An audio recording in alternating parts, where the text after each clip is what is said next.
Here's how I went from being completely broke to making $10,000 in 90 days when I was just 15 years old. I actually dropped out of high school to do it as well. It was the beginning of 2022, and I didn't know what I wanted to do with my life. I was feeling sick, I was feeling lost, I caught the flu, and being any lazy 15-year-old, I was just watching YouTube all day, and I stumbled across a TV show called Undercover Billionaire.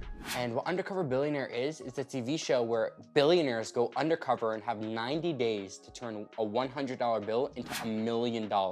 It showed me what was possible and that you don't need money to make money. I was so impressed by Grant Cardone, who did the challenge, and he ended up making $5.6 million in just 90 days. And that blew my brains out. I was like, what the heck? How is that even possible? So I was like, okay, he's a billionaire and I'm just 15. So I thought, hey, if he could do $1 million plus, I should easily be able to do at least 10,000, because why not? So that was my goal. My goal was to have $10,000 after charity and expenses. I really just wanted to have $100 bills and just stack them, babe. You know what I mean? You know what I'm talking about? And I was actually so committed to this goal that I dropped out of high school. I was actually homeschooled for pretty much most of my life, but I just stopped going to classes, to be very honest, because I was like, if there's a will, there's a way. And I don't even know why, but I just somehow knew that I would have the money. I just like manifested it. I was like, if there's a will, there's a way. If Grant Cardone could do it, I can do it. I started washing cars, a little bit of video production on the side, trying to find out what would be best.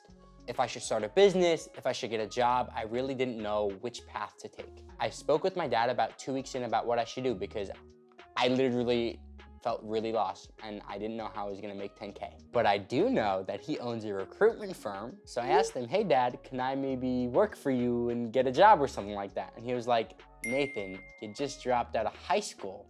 And I was like, yeah, but I'm taller than you, come on. And I got the job. I started watching training videos, hauling boxes around, just doing stupidly boring work. I don't think you guys understand how boring the work was. And I would be contemplating my life decisions. Like, why the heck did I do this challenge? There's people on Instagram actually enjoying their lives on vacation, or so it seemed.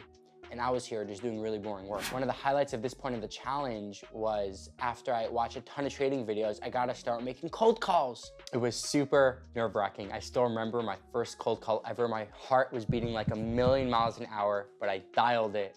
And I think it was like a voicemail. I was freaking out though. It was a grind, to say the least. I worked 8-hour days, 10-hour days, sometimes even 16-hour days. And a big takeaway from this point in the challenge was that boredom kills more entrepreneurs than fear or failure ever will. People just cannot be bored. So I was like, hey Nathan, I'm going to do the boring work no matter what, and I'm not gonna quit, because the time is gonna go by anyway, and all I'm gonna be left with are the results. There were many, many times where I just felt like quitting. I would just sit there crying because it was just so challenging.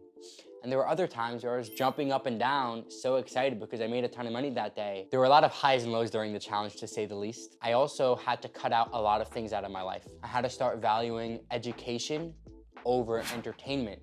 Less YouTube, I wouldn't hang out with friends on the weekend, I would be working instead. Overall, I just had less free time, and I was okay with paying that price. I had to make the sacrifices. I'm Jewish, if you couldn't tell, and at this point, about a month into the challenge or so, I started learning about what Judaism and what the Bible has to say about making money. What I learned was that charity isn't an expense, charity is an investment.